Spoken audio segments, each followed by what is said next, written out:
Bonjour à toutes et bienvenue dans ce nouveau podcast de Femmes à part, podcast dans lequel nous allons parler aujourd'hui des femmes indépendantes. Vous avez certainement déjà entendu parler, soit dans votre entourage, soit dans les médias tout simplement, de ces femmes qui disent qu'elles n'ont pas besoin d'hommes, qu'elles se débrouillent toutes seules, qu'elles sont des femmes indépendantes. Certaines aussi qui disent je fais peur aux hommes parce que je suis indépendante ou voilà, je suis trop indépendante donc les hommes ne veulent pas se mettre en couple avec moi ou les hommes ont peur de moi, etc. etc. On va parler de cette indépendance, de ce qui est bon peut-être, du côté positif, du côté plus négatif, pourquoi ces femmes disent de telles choses, pourquoi l'indépendance est vraiment devenue le leitmotiv. On a l'impression que c'est l'achèvement, le couronnement de toute une carrière, pas une carrière, mais le couronnement de toute vie de femme. L'objectif absolu, c'est d'être une femme indépendante. Et une fois que vous avez atteint ça dans votre vie, c'est bon, quoi. Alors, ensuite, vous pouvez faire ce que vous voulez, vous aurez obtenu le Graal, quoi. C'est un petit peu ça. Alors, qu'est-ce que l'indépendance? Est-ce que c'est vraiment une qualité en tant que telle? Est-ce qu'on peut se prôner que l'on est exceptionnelle ou spécialement intéressante parce qu'on est devenue une femme indépendante? C'est vraiment ce qu'on va voir dans ce podcast. Mais juste avant, je vous rappelle de vous abonner à la chaîne pour soutenir mon travail, lui donner plus de visibilité. Vous pouvez également évidemment mettre un pouce bleu en dessous de cette vidéo si elle vous plaît et regarder tous les liens que je vous mets en dessous de chaque vidéo pour en apprendre un petit peu plus sur Femmes à part, la chaîne, le blog, le livre, les robes, enfin plein de choses, c'est juste en dessous, donc n'hésitez pas à jeter un coup d'œil. Alors, comme souvent, lorsque je fais des podcasts sur ce genre de thématique, j'essaye déjà de chercher la définition. Et là, je peux vous dire que je me suis vraiment amusée avec la définition d'indépendance, parce qu'en fait, j'ai d'abord tapé dans Google femme indépendante, qu'est-ce qu'une femme indépendante, enfin j'ai un petit peu fait des recherches sur Google et sur YouTube, c'est hyper drôle les vidéos, les podcasts et les articles sur lesquels je suis tombée, mais je vais vous en lire des extraits juste après, mais la définition qu'on trouve, alors que j'ai trouvé, je sais plus si c'est sur Wikipédia, enfin on va dire la définition officielle, qui n'est pas prise dans un média féministe ou un média en ligne. Je vous la retrouve tout de suite, voilà. État de quelqu'un qui n'est tributaire de personne sur le plan matériel, moral, intellectuel. Il y avait plusieurs définitions, je vous mets juste les deux premières. La deuxième, c'est caractère de quelqu'un qui ne se sent pas lié ou qui ne veut pas être soumis aux autres, à la discipline morale, aux habitudes sociales, etc. Et après, il y avait vraiment beaucoup d'autres définitions pour le mot indépendance, notamment, vous savez, quelqu'un qui est indépendant, enfin une tierce personne qui ne prend pas parti, etc. Par exemple, ce genre de choses. Donc là, vraiment, j'ai gardé les deux premières qui, pour moi, sont peut-être celles qui sont le plus parlantes, enfin voilà, les plus générales par rapport à l'indépendance. Donc la première étant état de quelqu'un qui n'est tributaire de personne sur le plan matériel, moral, intellectuel. Alors ce que j'aimerais bien comprendre, c'est une femme indépendante, est-ce que vraiment c'est le but ultime de se dire je ne suis tributaire de personne sur le plan matériel, moral ou intellectuel? En fait déjà tu vis en communauté, tu vis en société, en homme comme femme, là pour le coup je parle pour les deux. Donc le fait de voir l'indépendance comme quelque chose en tant que tel, en tout cas il faut le préciser dans ces cas-là, ce qu'on entend par indépendance, parce que sinon en fait non, on vit en société, on est tous dépendants les uns des autres, vous êtes dépendants du boucher de votre quartier, vous êtes dépendants du commerce du coin pour pouvoir manger, vous êtes dépendants de vos voisins aussi pour la vie en communauté, de votre entreprise, de votre employeur, de votre famille, enfin de plein de choses sur plein de plans différents. Je pense que si on mettait une féministe qui se clamait indépendante, si on la mettait toute seule dans les bois et qu'on lui disait de se débrouiller dans la forêt pendant une semaine, je ne sais pas à quoi elle arriverait, quoi. Enfin, est-ce que vraiment elle pourrait se déclarer indépendante après ça? Donc effectivement, il faut un petit peu préciser cette définition, et donc la deuxième acceptation étant caractère de quelqu'un qui ne se sent pas lié ou qui ne veut pas être soumis aux autres, à la discipline morale, aux habitudes sociales, on pourrait rajouter au patriarcat oppresseur, etc. Bon, effectivement, ça parle peut-être un petit peu plus. La définition que je voulais vous lire... Alors ça, c'était... Ah oui, c'était drôle aussi, il faudra que je vous le lise. Les raisons. Alors, une femme indépendante selon Les Éclaireuses. Un article qui date du 29 avril 2018. Les raisons pour lesquelles les femmes indépendantes sont intimidantes. Et en fait, on va voir un petit peu elle parle en tout cas des 6 points clés d'une femme indépendante, et ce qui va revenir le plus souvent, c'est le premier point de cet article des Éclaireuses, mais c'est ce que j'ai revu le plus souvent un peu dans tous les articles et podcasts que j'ai vus, c'était l'indépendance matérielle, l'indépendance financière.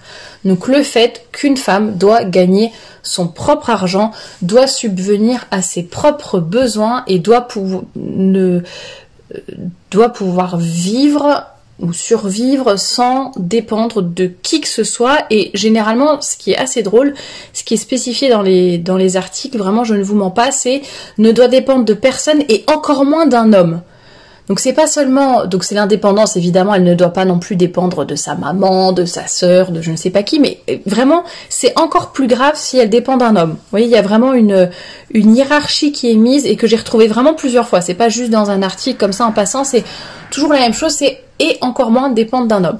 Donc une femme qui fait son propre argent, qui peut payer son restaurant, qui peut payer son appartement, son loyer, ou faire un emprunt, être propriétaire, qui peut payer ses loisirs, ses voyages, enfin voilà, ça c'est vraiment le premier point qui revient assez souvent.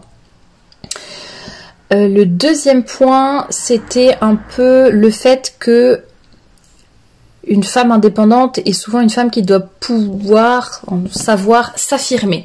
Donc qui doit savoir dire non, qui doit savoir mettre ses propres limites. Alors, bon, je vois pas trop le rapport avec le fait d'être indépendante. Pour moi, ça c'est plus peut-être une histoire de se connaître, d'avoir confiance en soi, d'accepter ou pas certaines choses. Et bon, pour moi, c'est la mise en application de nos valeurs, de nos limites, de ce qu'on accepte ou pas dans sa vie. Mais bon, ça apparemment, c'est de l'indépendance.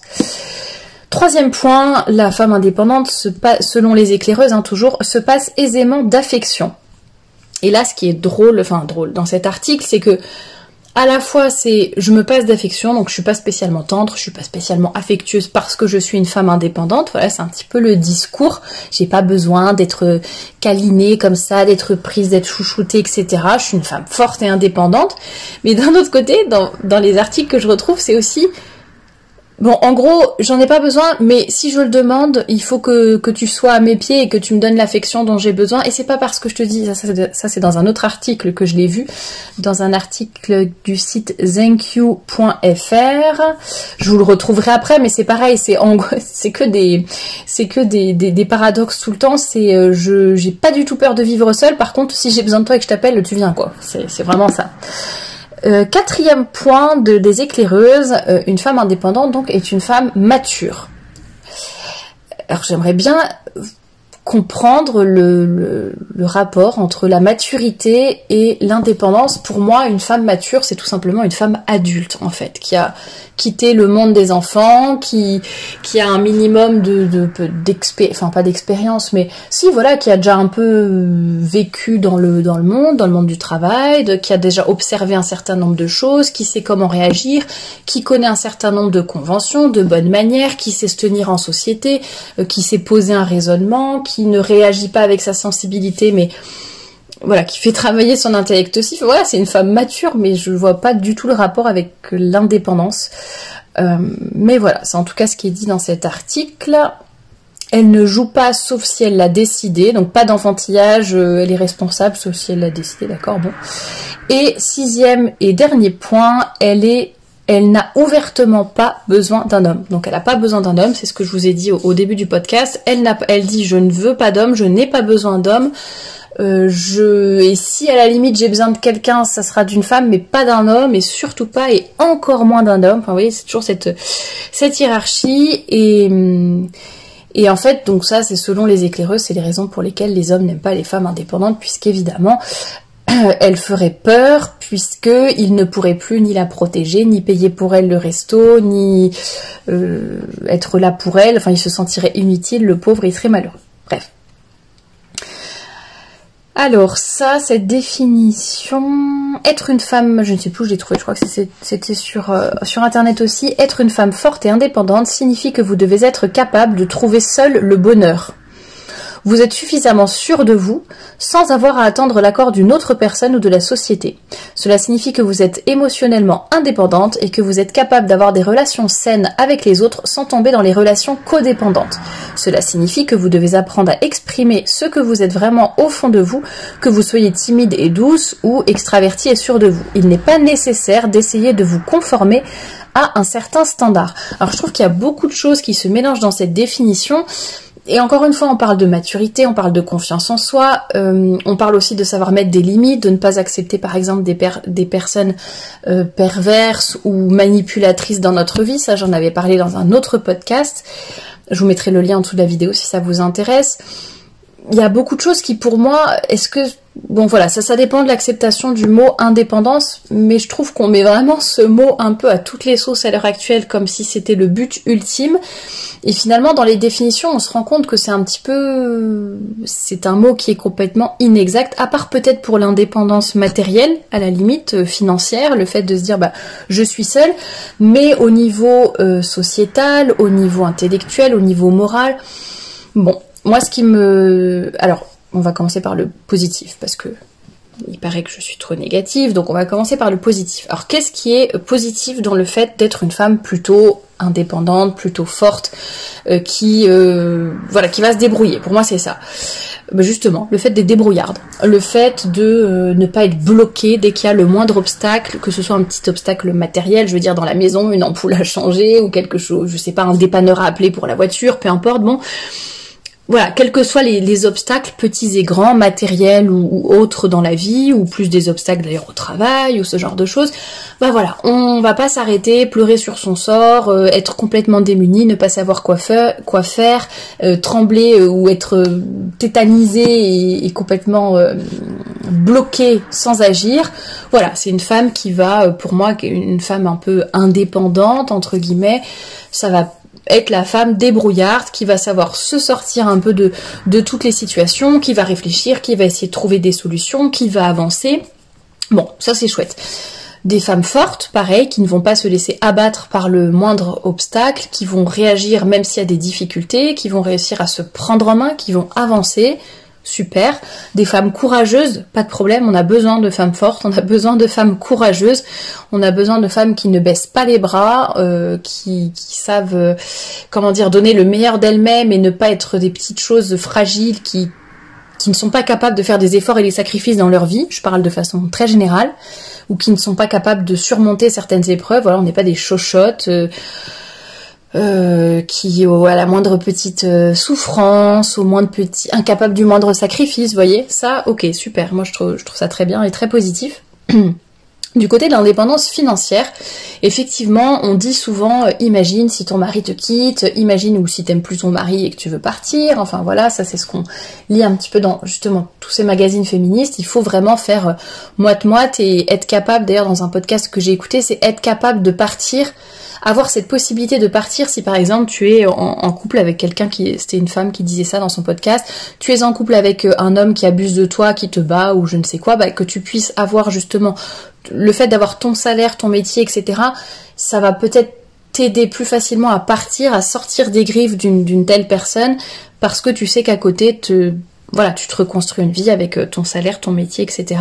Alors qu'effectivement, si tu gagnes pas d'argent, peut-être que tu vas hésiter à sauter le pas ou à t'éloigner de cette personne qui te fait du mal.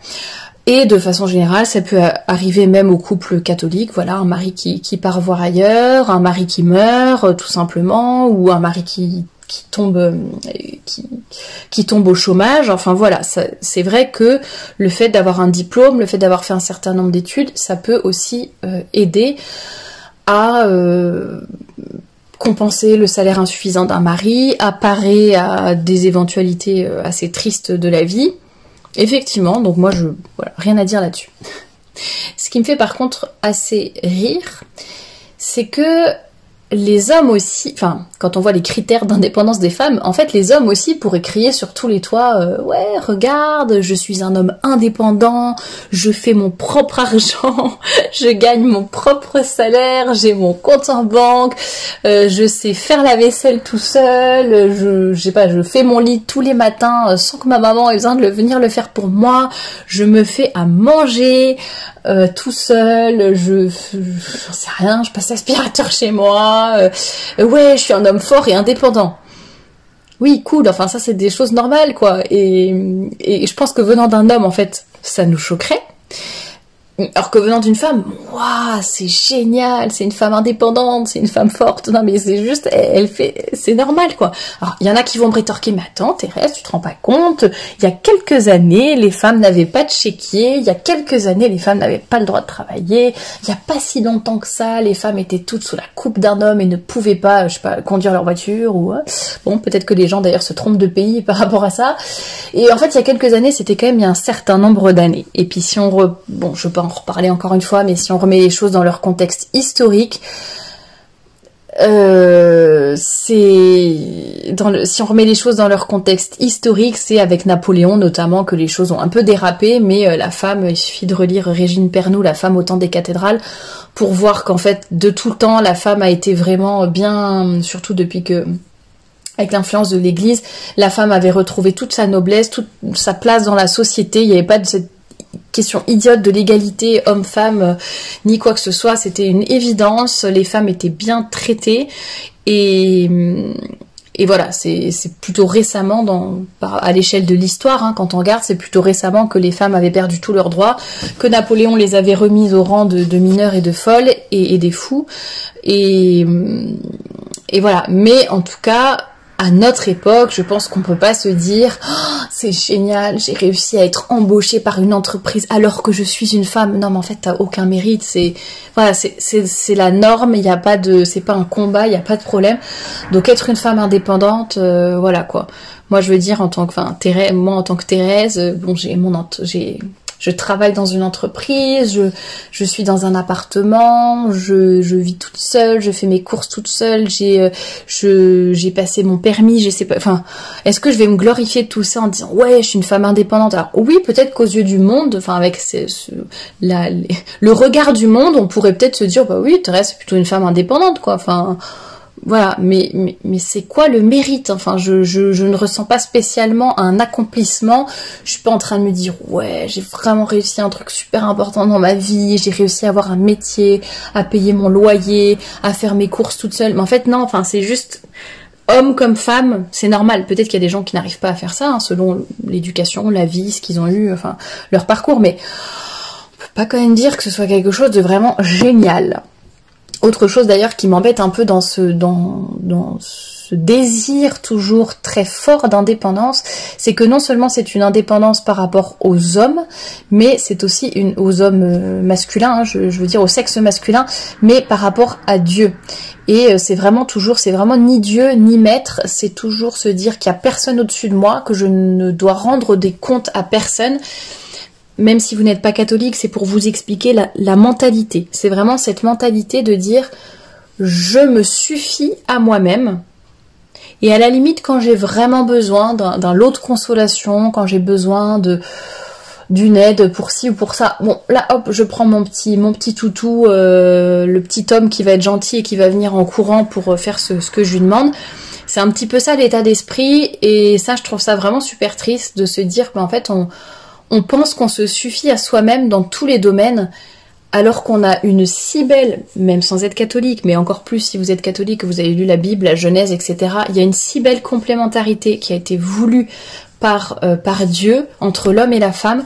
Si vous écoutez aussi mes conférences sur la place de la femme dans la société, dans la famille et dans la cité, vous verrez, j'en parle aussi du bien commun, du fait on s'unit tous ensemble pour le bien commun. Ça n'a ni queue ni tête de dire je suis indépendante, je fais ce que je veux. Alors je ne dis pas qu'il faut être dépendante dans le sens rester chez papa-maman jusqu'à ses 60 ans, ne jamais apprendre à cuisiner, à s'occuper de soi-même, ne pas aller travailler. vous comprenez bien que ça n'est pas l'objet de mon propos. Mais toujours se dire, je fais tout je me suffis à moi-même, je veux tout faire toute seule. Et puis après, quand l'horloge biologique commence à tourner, quand j'ai 40 ans, quand je commence à me sentir seule, comme la scénariste là, de Sex and the City, j'en ai parlé dans une chronique d'actualité, qui regrette maintenant à 60 ans et qui se dit, bah maintenant je regrette d'avoir choisi ma carrière plutôt que mes enfants, plutôt que d'avoir des enfants, parce qu'elle en a pas, parce que maintenant elle est divorcée, elle a 60 ans, elle est toute seule, et elle dit maintenant je suis vraiment seule. Donc jusqu'à un certain âge, ça va, on se débrouille, on sort, on rit, je sais pas quoi, on a ses amis, tout va bien, on n'y pense pas, et puis quand ça avance dans le temps, ben c'est là qu'on se rend compte peut-être que se suffire à soi-même c'est bien beau 2 minutes, mais qu'après, il n'y a rien de fécond dans notre vie finalement, puis même si ce n'est pas en ayant des enfants, mais en faisant autre chose, mais si le but c'est toujours d'être replié sur soi, de voir son petit bonheur, enfin c'est même pas du bonheur, c'est son petit plaisir personnel, sans jamais s'ouvrir aux autres et comprendre qu'on fait quand même partie d'une société, d'un groupe, et que le but aussi c'est de s'élever comme ça, bon c'est un petit peu triste. Alors ce que je trouve négatif aussi, donc au-delà de ce côté de se suffire à soi-même, c'est toujours de dire je n'ai pas besoin des hommes. Je pense qu'on peut être une femme entre guillemets indépendante, on peut reprendre mon cas par exemple si ça vous fait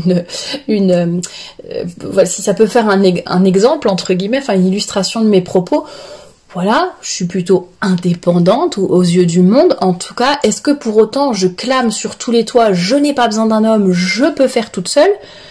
Ben en fait non, c'est un peu idiot, c'est comme l'homme qui dit qu'il peut faire la vaisselle tout seul, ou qui peut conduire tout seul, ou qu'il a son métier, sa maison tout seul. Ce sont voilà, oui j'ai pas besoin, et le fait de le crier sur tous les toits, on a l'impression qu'en fait si on en a besoin, si on dit tout le temps j'ai pas besoin, mais en fait si t'en as pas besoin, t'en parles pas. Si c'est pour tout le temps être en train de le dire, c'est qu'en fait il y a quelque chose qui va pas, ou qui n'est pas très équilibré en tout cas. Donc à mon sens le fait d'en parler tout le temps aussi, il y a peut-être quelque chose de louche derrière. Je sais pas, ce que je pourrais vous prendre comme exemple. Je n'ai pas besoin de piscine dans mon jardin, quoi, pour me sentir heureuse et pour sentir que j'ai accompli quelque chose dans ma vie. J'ai pas besoin pour autant d'être tous les jours en train de dire, t'as vu, hein, j'ai pas besoin de piscine, moi. Et ouais, moi, sans piscine, je suis quand même heureuse. Même l'été, même quand il fait 40 degrés, je me sens bien. Ouais, moi, sans piscine, j'ai pas besoin de piscine. Bon, il y a un moment, c'est peut-être que j'ai envie d'une piscine, mais que j'ai pas les moyens de me la payer, ou je sais pas, mais bon, ça paraîtrait un peu bizarre. L'exemple de la piscine est peut-être pas très bien choisi, mais je pense que vous aurez compris ce que je veux dire. Les femmes qui disent tout le temps qu'elles n'ont pas besoin d'hommes, il y a un moment, ça commence à devenir un petit peu bizarre. Et on peut très bien être une femme qui s'occupe bien d'elle-même, qui a son salaire, qui sait se débrouiller dans la vie, et qui, par ailleurs, a besoin d'un homme, aime bien la compagnie des hommes, veut être avec un homme, ou veut être en couple. On peut être en couple, et même être en couple très jeune. Parce que souvent ça c'est un reproche qu'on fait aux femmes, que les féministes font aux autres femmes, de dire en gros t'es passé du foyer de tes parents à ton propre foyer, ta propre famille avec ton mari, t'es dépendante quoi. Alors que non, on peut très bien se marier très jeune et pourtant être une fille mature, forte, courageuse, tout ce qu'on veut, qui sait se débrouiller dans la vie, et voilà. Autre chose aussi, cette espèce de besoin de singer les hommes. Vous avez vu, je suis indépendante parce que je suis comme un homme, parce que je fais comme les hommes, parce que j'arrive à tout faire comme ce que les hommes font, je fais la même chose. Bon, est-ce que c'est vraiment utile de vouloir ressembler à un homme, avoir toute cette énergie masculine, entre guillemets, et vouloir leur ressembler? Bon, je ne sais pas. Autre chose qui m'énerve beaucoup pour le coup, c'est que souvent le fait de dire je suis une femme indépendante est souvent une excuse pour dire j'ai un sale caractère. Très souvent les femmes disent non mais moi je suis une femme indépendante, du coup les hommes ne veulent pas de moi, du coup c'est très difficile, les hommes ne se sentent pas en sécurité avec moi, enfin ils se sentent diminués, ils ne se sentent plus virils, ou j'en sais rien, enfin voilà, ils peuvent plus faire le patriarche oppresseur avec moi, du coup c'est vraiment dur pour eux, c'est pour ça, j'arrive pas à trouver chaussures à mon pied et tout. En fait, disons que si tu passes ta vie à vouloir ressembler à un homme et à vouloir tout faire comme eux et à dire je n'ai pas besoin d'homme, mais est-ce que vraiment il y a un homme qui va avoir envie de venir dans ta vie? Je ne sais pas, à réfléchir. Et voilà, effectivement, si c'est une excuse pour le fait d'avoir un peu un sale caractère, d'être difficile, de ne jamais accepter ce que les autres vont vous dire, de ne jamais accepter les conseils, de ne jamais accepter peut-être que je me suis trompée et qu'il faut que je fasse autrement, peut-être que telle attitude n'est pas acceptable. C'est un peu je fais ce que je veux, quand je veux, je me suffis à moi-même et je n'ai aucune leçon à prendre de personne. Et après c'est dis donc je suis indépendante et aucun homme veut de moi, les hommes se sentent menacés avec moi. C'est peut-être aussi que t'as un sale caractère. Et d'ailleurs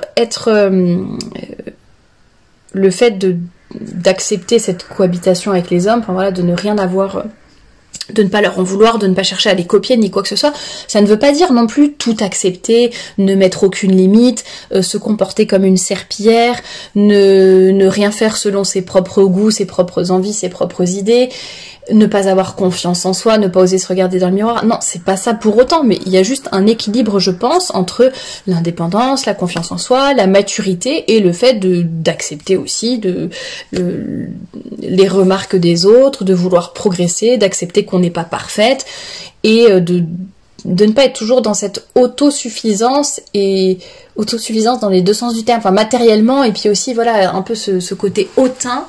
Et je me débrouille, laisse-moi tranquille, je fais ce que je veux, et ça c'est très très moderne aussi comme façon de penser, de dire si quelqu'un me fait une remarque ou si quelqu'un me donne tel conseil ou me dit quelque chose qui est un peu négatif, enlève les gens négatifs de ta vie, allez, on sort ces personnes-là systématiquement de notre vie. Alors oui, effectivement, il y a des personnes qui sont vraiment toxiques, manipulatrices, qui nous veulent du mal, etc. Il n'y a pas de souci, je dis pas qu'il faut les garder en sa vie. Pour autant, est-ce qu'on doit vraiment rejeter toute personne qui essaye de nous donner des conseils, de nous faire avancer dans la vie? Je ne pense pas non plus que ce soit ça.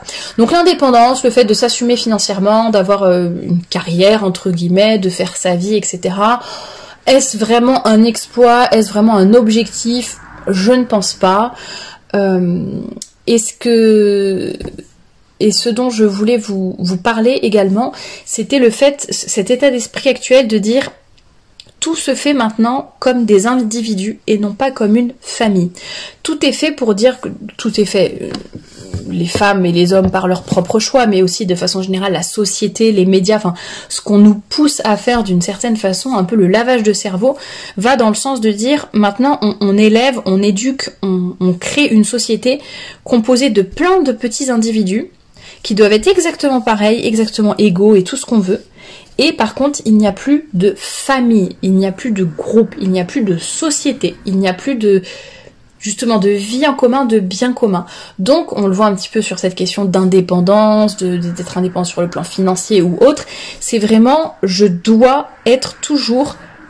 C'est vraiment me suffire à moi-même en tant qu'individu et nier le fait qu'en fait, il y a aussi une famille qui existe. Alors, bien sûr, tout a été fait pour détruire la famille, le divorce et toutes les autres lois, tout est fait dans la société pour détruire la famille. Et c'est ça qui est super triste. Mais si on voit ça dans un monde plus... Si on s'abstrait, si on essaie de revenir même il y a quelques années en arrière... Certes, par exemple, la femme n'avait pas de salaire, mais elle était protégée par l'homme. L'homme travaillait pour sa famille. Il y aurait tellement de choses à dire par rapport à ça, par rapport à toutes les lois, par rapport à plein de choses, mais tout est fait vraiment pour considérer chaque personne comme un individu. Et par exemple, les femmes, c'est souvent je me construis en tant qu'individu, puis vraiment à 40 ans, si vraiment j'en ressens le besoin, là, à la limite, je vais peut-être commencer à fonder une famille, à avoir des enfants ou quoi que ce soit. Mais d'abord, je dois m'accomplir moi, en tant qu'individu, moi seul, moi égoïste, voilà, on est centré autour du moi. C'est un peu chacun ses ambitions, chacun sa vie, même dans les couples, c'est pour ça, je pense qu'il y a tellement aussi de divorces, de problèmes de couple à l'heure actuelle, c'est qu'on ne se voit plus comme comme un couple, comme des partenaires, comme des associés, mais c'est plus, on se voit, ou comme deux personnes complémentaires, on se voit comme deux individus qui s'entendent plutôt bien et qui se mettent à côté l'un de l'autre. C'est pas on se met ensemble, on construit ensemble, on s'apporte mutuellement quelque chose, on se fait grandir mutuellement, on se pousse vers le haut l'un et l'autre. C'est vraiment comme deux entités limite complètement différentes qui vivent à côté, presque dans un monde parallèle, je dirais. Et ça, je trouve ça vraiment triste de se dire on n'a plus cette vision de la famille. ce sont plein de petits individualismes et du coup ça pose plein de problèmes, même ne serait-ce qu'au niveau de... Après il y a beaucoup les féministes disent beaucoup de choses par rapport au patrimoine, aux héritages, etc. Parce que de toute façon, tout est tellement toujours déconstruit et défait, notamment avec le nombre de divorces, qu'il n'y a plus rien qui se transmet, il n'y a plus rien qui se fait. Le prix des maisons ou je ne sais quoi, par exemple, bah, si vous êtes seul, si vous divorcez, si ceci, si cela, bah, chacun vit dans des tout petits endroits. La capacité, comment on appelle ça là ? Oh là, l'argent qu'on peut mettre, enfin sa capacité financière quoi qu'on peut mettre dans son mode de vie, bah, tout diminue, donc tout le monde devient super pauvre à cause de ça aussi, parce qu'on a plusieurs foyers à faire vivre, ou parce qu'on se retrouve seul avec un salaire mais plusieurs enfants. Enfin bref, et j'avais lu un reportage, alors si je le retrouve sur YouTube, je vous mettrai le lien en barre d'infos, une interview de Éric Doutrebente sur TV Liberté qui parlait justement des choses que lui mettait en place dans son entreprise par rapport enfin il parlait des spécificités masculines et des spécificités féminines, et j'ai trouvé son discours hyper intéressant parce que plutôt que de dire chaque individu doit se suffire à lui-même, chaque individu, on est tous pareils, on est tous exactement les mêmes, on n'a aucune spécificité masculine ou féminine, on doit tous être traités sur le même pied d'égalité et on doit donner la même chose à chacun et peu importe ses capacités, son sexe, etc. Là, c'était plutôt un discours de dire, voilà, au lieu d'avoir une égalité un peu factice, comme j'en parle souvent dans mes podcasts, des quotas, des choses comme ça, ou de forcer les femmes à faire certaines carrières ou les hommes à d'autres, là, c'est vraiment, on prend en compte les besoins, les spécificités de chacun. On choisit les personnes selon les postes. Là, il parlait par exemple des postes d'accueil ou autres, où lui, il embauchait bien plus volontiers des femmes parce qu'elles avaient cette capacité, enfin, elles étaient meilleures que les hommes à ces postes-là, tout simplement. Et puis pour d'autres postes, il disait que les hommes étaient bien meilleurs, donc il mettait plutôt des hommes. Que voilà, il avait vraiment une politique familiale par rapport au congé maternité ou autre. Le week-end, pas déranger, enfin le week-end c'est sacré, on travaille pas. Plein de petites choses. Mais vraiment, j'espère que je vais vous retrouver le lien. Je vous le mettrai en barre d'infos, mais c'était vraiment intéressant. Et vous voyez, ça, je trouve ça beaucoup plus intelligent de faire ça que de se dire, on se suffit à soi-même, on est indépendant. Et finalement, beaucoup de femmes finissent seules et malheureuses avec leur chat. Et c'est triste. Honnêtement, c'est triste. Alors, il y en a beaucoup à l'heure actuelle je pense que les féministes seraient outrées de ce discours et diraient mais non, moi je suis heureuse, j'ai ma carrière, j'ai pas besoin d'enfants ou de mari ou de compagnon pour être épanouie, je me sens forte, indépendante, je suis bien, j'ai ma maison, j'investis là, je pars en vacances, je fais ci, je fais ça. Et c'est très bien. Et tant mieux pour toi si t'es heureuse et que t'as 30 ans ou 35 ans et que t'es heureuse, mais est-ce que ça va suffire pour toute la vie ? Est-ce que tu t'imagines seule à 60, 70 ans, à la retraite, si t'as une retraite, on sera tous logés à la même ancienne, mais est-ce que tu t'imagines seule à 60 ans, sans personne à qui parler, sans homme à tes côtés, sans enfant pour venir s'occuper de toi, Bon, c'est tout un système de pensée aussi, je pense, à revoir, et de se dire... Est-ce que l'indépendance doit être un but en tant que tel ? On voit aussi souvent que ces femmes se disent indépendantes, mais parfois au moindre obstacle ou au moindre besoin, comme je le disais, c'est un petit peu je claque des doigts et je fais venir un homme pour m'aider. Donc je pense qu'aussi les hommes en ont peut-être un peu assez d'être pris pour des objets et un peu les faire venir quand on a besoin d'eux et c'est tout. Et justement... Dans l'article dont je vous parlais au début du site ZenQ, c'est assez drôle, je vous laisserai lire si vous voulez, mais c'est un peu... Dans chaque paragraphe, en fait, ils disent 15 choses qu'un homme doit savoir quand il sort avec une femme indépendante. Je me dis, tiens, ça va être intéressant de voir leur façon de penser, et à chaque fois, faut faire quelque chose, mais bon, quand même, n'exagérez pas. Donc, par exemple, si vous allez à une fête ou je sais pas quoi... pas besoin de coller votre femme, elle est indépendante, ça la dérange pas pendant une soirée d'aller voir des nouvelles personnes, etc. Donc soyez pas collés à elle toute la soirée si vous allez tous les deux par exemple à un vernissage ou je sais pas quoi ou à un concert, laissez-la un peu tranquille aussi. Enfin quand même l'indépendance c'est bien mais sans excès, ne la laissez pas filer seule tous les soirs. Et c'est un peu genre indépendante, mais quand elle veut. Ou alors, vous êtes invité à une fête chez des amis, ne vous sentez pas obligé de vous occuper d'elle toute la soirée. Parler à des inconnus ne fait pas peur à une femme indépendante. Ceci dit, faut pas non plus l'éviter toute la soirée. Hein. C'est vous son amoureux. Enfin, t'as un peu l'impression que c'est un objet, que c'est un toutou, que c'est un petit chat ou je sais pas, un hamster qu'on prend et puis que voilà, on le prend quand on en a besoin et voilà quoi. Donc c'est assez intéressant. Pas mal d'autres choses aussi qui moi me semblent pas spécialement pour les femmes indépendantes, mais bon. Et puis pareil, elle est indépendante, elle veut être seule, veut être seule que mal accompagnée, mais quand même faudra bien la demander en mariage un jour quoi. Bon, d'accord, elle a besoin d'air, mais faut pas non plus la laisser seule tout le temps. Elle déteste se faire dicter ce qu'elle voudrait faire, c'est ce qu'elle devrait faire, c'est son mode de fonctionnement. Si elle a besoin de conseils, elle le demandera, tu parles. Ça, c'est un peu ce que je disais par rapport au conseil ou le fait d'accepter les remarques des autres. Pour moi, ça c'est complètement illusoire, c'est pas du tout le cas. Et c'est vraiment, j'ai un sale caractère, je l'assume pas, et comme excuse, je dis que je suis une femme indépendante, alors que non, j'ai juste un sale caractère et j'admets pas les remarques des autres, et je ne veux pas changer et je ne veux pas déranger ma petite vie, mon petit caractère et mes petites habitudes pour m'améliorer en fait. Et ça je le vois très très très souvent sur les réseaux sociaux. Alors j'en ai déjà parlé aussi, le fait de mettre des limites, il faut toujours un équilibre. Ça ne veut pas dire qu'il faut se transformer en une serpillière, ça ne veut pas dire que, surtout sur les réseaux sociaux, écouter tout ce que les gens nous disent à tout prix, parce que sinon je vous assure que moi si j'écoutais toutes les critiques, je pense que j'aurais déjà sauté par la fenêtre depuis longtemps.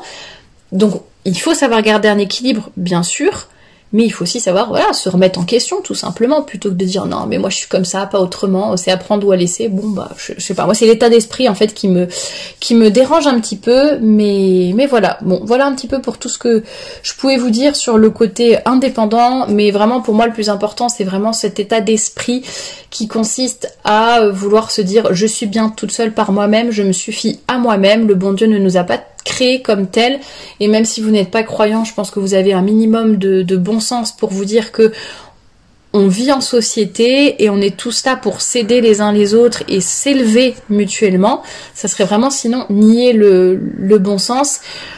Ne soyons pas indépendantes quand ça nous arrange, quand on veut faire la femme forte, etc.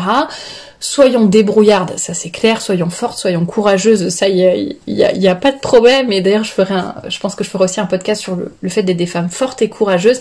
Ça il y a vraiment pas de souci et je vous y encourage à fond. Et si vous pouvez travailler avant de vous marier, ou voilà, il y a pas de problème. Mais ça n'est pas une revendication, c'est juste normal. C'est la maturité, c'est être adulte, c'est grandir, c'est se prendre en charge tout simplement. Et donc il n'y a pas du tout à se glorifier c'est très bien si vous le faites, hein.